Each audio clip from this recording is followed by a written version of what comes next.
to the IELTS podcast. Learn from tutors and ex-examiners who are masters of IELTS preparation. Your host, Ben Worthington. Hi everybody, this is Ellen and I'm back today with another tutorial on writing. Today I'm going to be talking to you about Task 1 Academic. Task 1 Academic is really interesting in a lot of ways.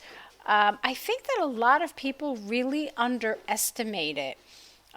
True, it can be a little overwhelming because when you first look at it, it's very different from anything that most people have ever written before. By the time you get to IELTS, you've probably written a ton of essays in your life, certainly a lot of letters, but having to report on graphical information is usually something really unknown to a lot of people. Nonetheless, a lot of people, like I said, they underestimate it. Once they realize that, it's only 150 words. I only need to spend up to 20 minutes on it. And, it's only 1/3 of my total writing score. And so for that reason, a lot of people really focus on Task 2 considerably and much less so on Task 1. I can assure you that this is a very bad strategy. Task 1 most certainly needs a lot of care, a lot of attention, as it is really important. Even though it is only 1/3 of your score, that 1/3 can drastically change your overall writing band. So it's important to spend a lot of time familiarizing yourself with it and, doing as well as you possibly can on this. So just to go over a few basics to make sure that everybody understands some things about Task 1. Obviously, you're reporting on some sort of graphical information. It's some sort of image that you're given. That image could either be a line graph, a pie chart, a bar chart, a combination of those. Some people can possibly get a map, or perhaps you could get a table or a flow chart or a process diagram. And as I said before, you might even get some sort of combination.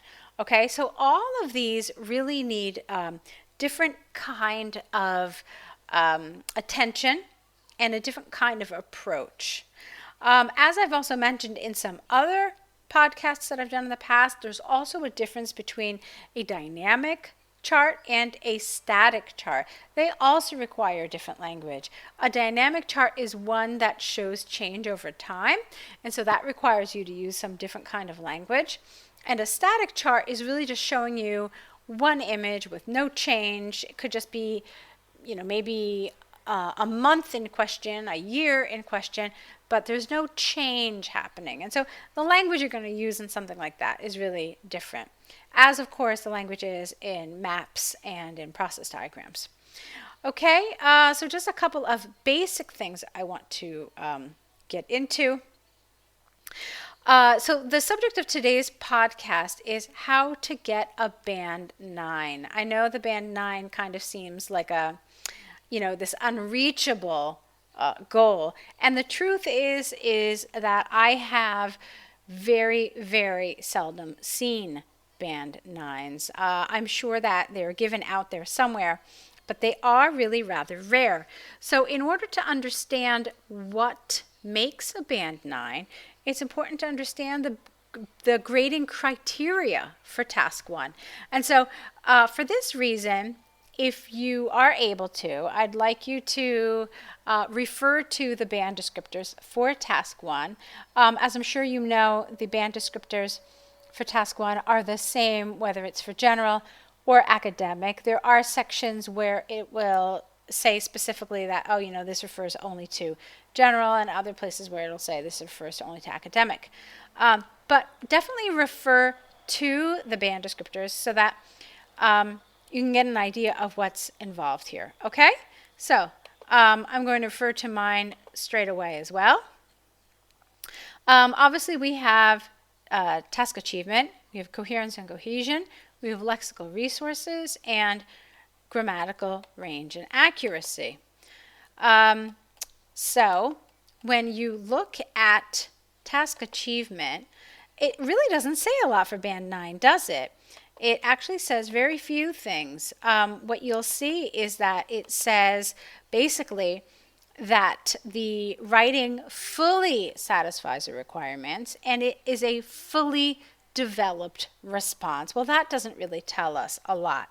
But if you look a little further down, so if you look at the 8, if you look at the 7 and the 6, it is assumed that you have also satisfied all the requirements of those lower band scores. And so that means that in a Band 6, you have included an overview. Okay, that's implied. In a Band 7, you've done all the things that are required there. And so what that means is that you've presented a clear overview. You've clearly presented and highlighted key features, okay? If you look at a Band 8, the language is very similar, but it says that you've covered all the requirements sufficiently. And then if you look at a Band 9, what does it tell you here? It says you fully have satisfied all the requirements and you have presented a fully developed response. So let's talk for a minute about what fully means. It basically means that there's really nothing else you can add. You haven't left out any important details. You haven't excluded any information that would give the reader a full, wonderful picture of this graphical information. One of the things that I always like to tell my students is that they should imagine when they are writing task 1 that they are essentially describing something they are looking at to a friend. So imagine that you're sitting with your friend having coffee and you're looking at maybe the Sunday newspaper and you see a chart or a graph or something attached to an article you're reading that you find really interesting. And you say, oh, wow, look at this. This is really interesting. Well, if you were going to describe this chart that you're looking at, you would want to describe it in such a way that your friend sitting with you could imagine the chart without actually having it in front of him. So that means that you pick out the important information, the key information, some details, but again, you don't bog down your friend with a lot of unnecessary information, okay? But at the end of your description, your friend theoretically should be able to draw at least an approximation of what you are looking at and what you have described. That, for me, is the mark of a fully developed, successful task 1. Okay? And so this is kind of your goal if you're looking, if you're aiming for a Band 9, that you should describe it in such a way that the person reading or listening to your account of the information can essentially draw it, or at least approximately draw it. Okay, and that's what we mean by a fully developed response. There's not much missing, and you can understand the basic picture of this, okay, and even more than the basic picture of this. So,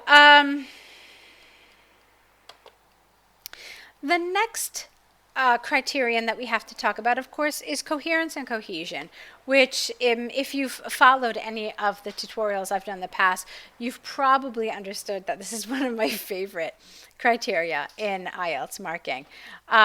When you are aiming for a Band 9, look what it says. It says manages cohesion which attracts no attention. So I'll read directly from the band descriptors. It says uses cohesion in such a way that it attracts no attention. And this is a really interesting thing. A lot of students like to use these linkers in their writing. And in fact, I have seen some IELTS tutors in the past really stress the importance of words like firstly, secondly, thirdly, lastly, furthermore, moreover. The fact is that these words act as speed bumps, meaning that they force the reader to pause, and it kind of slows you down. Well, Band 9 cohesion is exactly the opposite. And that's what they mean here by attracts no attention. There are no speed bumps. There is no pausing because of these kind of linkers. What the writer is doing, what the test taker is doing instead, is using other types of cohesion. Things like words like so, words like such, words like this, that, those. These are all ways that you can connect ideas and you can connect words to each other, but it doesn't draw attention. It doesn't cause the reader to say, oh, look, there's a linker, let me pause. So it's a much more fluent, much more fluid way of joining your ideas and of joining your sentences. Now, if you look at the second band descriptor for coherence and cohesion under band 9, it says skillfully manages paragraphing. Now, we've probably said it many times that paragraphing isn't super important in task 1, meaning that you're not going to be marked down if you just have one big piece of text. However, if you are aiming for one of those higher scores, it's really important to have your paragraphing done really well. Make it thoughtful paragraphing. And so that could mean having your introduction and your overview in one paragraph. That could mean selecting the information in such a way that you paragraph it appropriately. So say, for example, I don't know, let's say you've got one of these charts that have scores for men and scores for women. Well, an appropriate way to paragraph that would be to have a paragraph for your figures for men and then a separate paragraph for your figures for women. Okay? So this is what we mean here. And it's interesting to note that paragraphing and appropriate paragraphing becomes a criterion when you look at band 8 and above, because the band 8 says that the writer is using paragraphing sufficiently and appropriately. Okay, another thing that's really interesting to look at in band 8 is the sequencing of ideas. Like I said before with task achievement, when you're looking at coherence and cohesion, the assumption is that you have successfully completed all of the criteria in those lower bands in order to be considered for a band 8 and for a band 9. So if you look momentarily at the band 8 for coherence and cohesion, it says sequences information and ideas logically. There is a logical way to organize your ideas. One of the things that I occasionally see in task 1s is, let's say, for example, you have a table, okay? Sometimes students will just, look at the names along the side of the table and just go down that list, so to speak, and give their information and organize their answer like that. Well, that's not always logical organization. Logical organization is if you actually interpret this data. If you say, okay, well, which is the highest number? That's what I'm going to start with first. Which is the lowest number? That's what I'm going to go to next. And then after I've talked about all those highs and those lows, then I'll go about describing some of the important information in the middle. Okay, so this is what they mean by sequencing information and ideas logically. Obviously, that's not the only way to sequence ideas, but it's one way. And you have to be able to do this in order to be considered for band 8 in coherence and cohesion. And it goes without saying that you cannot get a 9 if you have not succeeded in this as well. All right, so going on to lexical resource now. The band 9 says that the test taker uses a wide range of vocabulary with very natural and sophisticated control of lexical features. Rare, minor errors occur only as slips. For the moment, I want to disregard that last section about the rare, minor errors. In my experience, that in order to be considered for band 9, there are probably not going to be any, and if there are, there's going to be maybe one minor error. Let's not forget that task 1 is small, so you really don't have a lot of room to make errors. But looking at the other words that are used here, wide range, natural, and sophisticated control. Okay, these are the key words. And when you're preparing for IELTS, I find that a lot of students, and they rightfully do so, they focus a lot on this vocabulary, things like dramatic increase, skyrocket, gradual rise or gradual decline. And these words are appropriate, they are necessary to learn, and I absolutely encourage you to do so. But they are not the only kinds of words you need to know. Think about the kinds of things that we see in IELTS, the kinds of tasks. It's really important to get an idea of the kinds of questions and the kinds of graphs that come up over and over again. And so what you need to do is not just have these very task 1 specific words at your fingertips, but you also need to have other words available for your use as well. For example, one of the things that I see a lot is students. Okay, there might be a chart about students and education and so forth. So test takers are always struggling with what kinds of vocabulary they can use instead of students. Well, one word, of course, is pupils, or one word is minors. Okay, minors meaning people who are under the age of 18.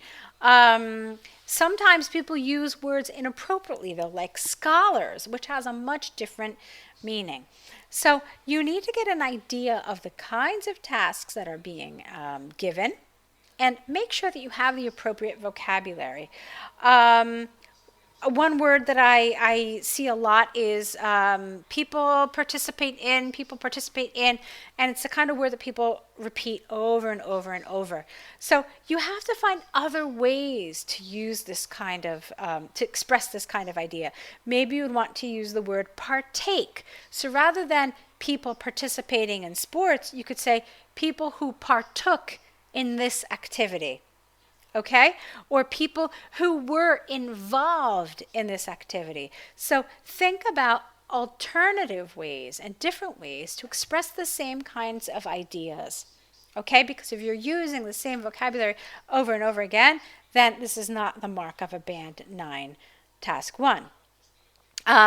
Another example that I can give you of an appropriate word, but one that is maybe used less than others, is a lot of times I see people writing, this was more than that, this was more than that, this was less than that. Well, a word which expresses this was more than was outnumbered. So for example, female full-time college students outnumbered men 4-1. Okay, so this is a kind of word that you would want to use. And just kind of piggybacking on what I just said, 4-1, another thing that is really important if you're looking for a Band 9 score is appropriate use of prepositions. This is something that I see is probably as one of the biggest mistakes a lot of test takers are making, using the wrong prepositions. I know prepositions are tricky. I know people have a lot of trouble with them. Do I have a holy grail answer as to how to overcome this? Well, one way would be to just look at some good model answers to see how we use prepositions, when we use which prepositions, in what kinds of contexts, and really practice using them appropriately and making them your own. Because the type of preposition you will use will really vary. It will depend on the structure of your sentence, the kind of information you're looking at. So I'm afraid that in the framework of this tutorial today, I can't give you a one-size-fits-all answer regarding prepositions. But definitely look at sample answers and definitely get feedback for your writing.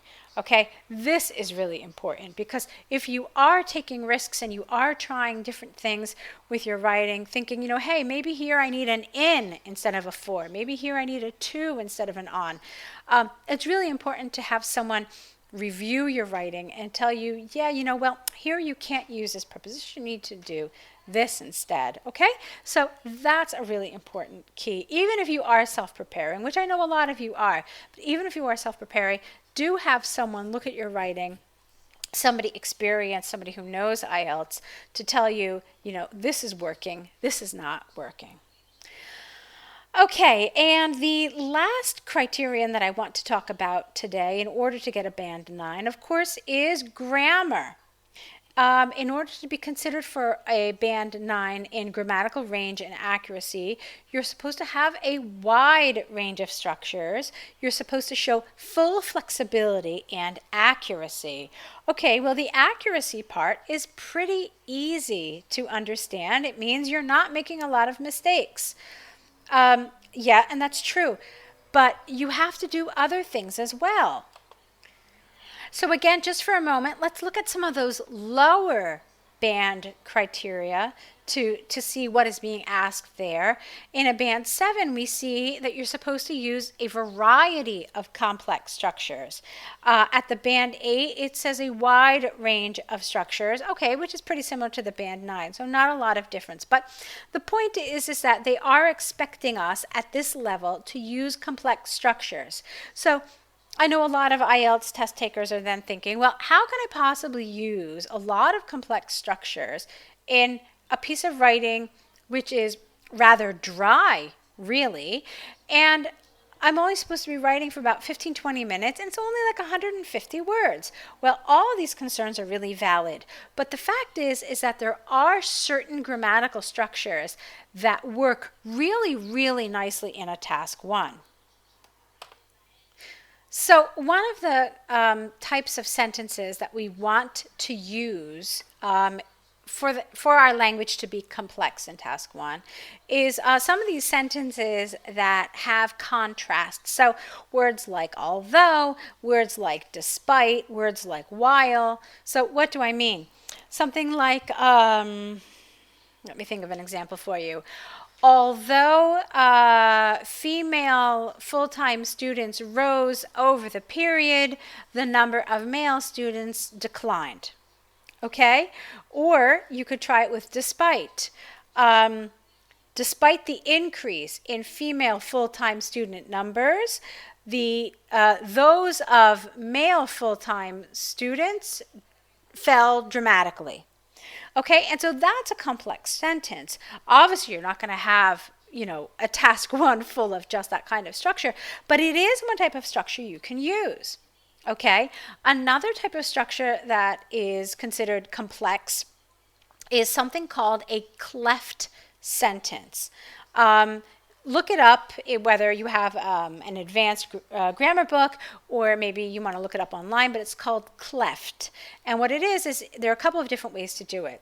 But the way that I want to talk about today is something that you could actually use for your overview. So it would sound something like this. What is clear from the graph is that female students in full-time education were far greater than males in the same educational category. Okay, and that's a cleft sentence. It's got more than one noun, it's got more than one verb, and so it's an advanced grammatical structure. So try to use it. See how you can incorporate it in your writing. Another type of complex grammatical structure you can use is something called a participle clause. So that would sound something like this. Having started the period out as the lowest group of students, females in full-time education actually finished the period with the highest numbers, or something like that. But the point is for you to understand the grammar of what it is we're talking about. And that's called a participle clause. So these are some types of grammatical structures you can use that are complex, they are advanced, and using language like this is definitely going to help you on your way to getting a 9 in grammatical range and accuracy. Now, the other thing that we have to really be aware of, since we talked about accuracy, are things like tenses. We must be able to use the right tenses. So You may need to use the past simple quite a bit. Sometimes if you've got one of these tasks where you have to project into the future, you're going to need to use a variety of things like will, like is predicted to be, is forecasted as being, or as forecasted as reaching, or things like this, which are also advanced. In a lot of process diagrams, we need to show that we can accurately use the passive voice. So for example, a brick is passed through a conveyor belt before it is placed in a hot oven. Okay, so passive voice. These might seem kind of less sophisticated and less advanced, yet they're absolutely necessary in order to get that accuracy part of the score. Okay, a lot of task ones require us to make comparisons. And these comparisons also give an excellent opportunity for you to show some advanced grammar and accuracy as well. So you could, of course, say that there are more women in full-time education than there are men. Okay, yeah, you could say that. But another way you could say it is the figures for women in full-time education are 4 times greater than those of men in the same. Okay, so what you're doing there is you're showing some advanced grammar. You're also showing some really nice cohesion, okay, because you're not repeating the same words over and over. And it's a nice thing to kind of slip in there in your task one. Of course, another advanced grammatical structure which is really important to use in your task one is relative clauses. Okay, so using words like which, where, on which, in which, whose, using all of these words and using them appropriately and accurately is really important. It's an important step in getting that score that you need as well.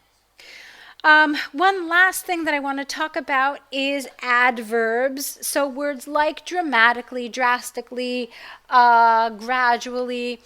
These are wonderful words to use, but it is important that you understand the grammar behind them when we use them, that we don't use them in front of a noun.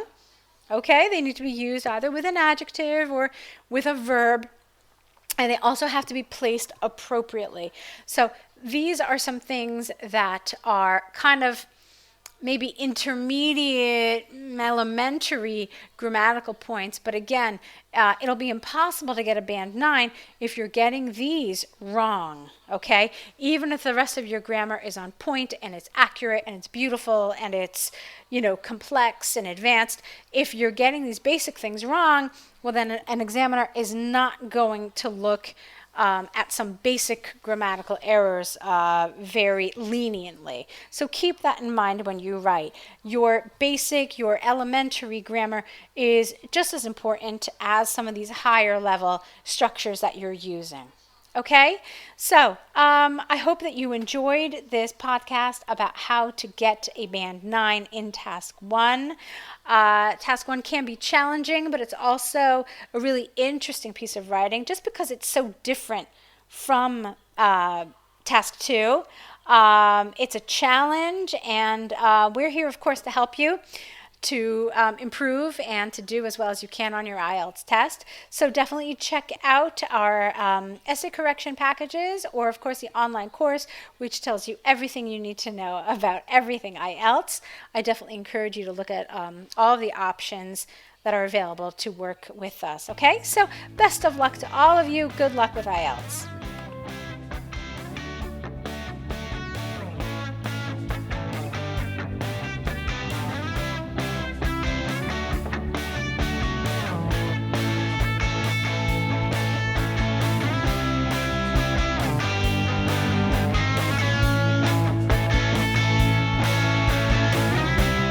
Thanks for listening to IELTSpodcast.com.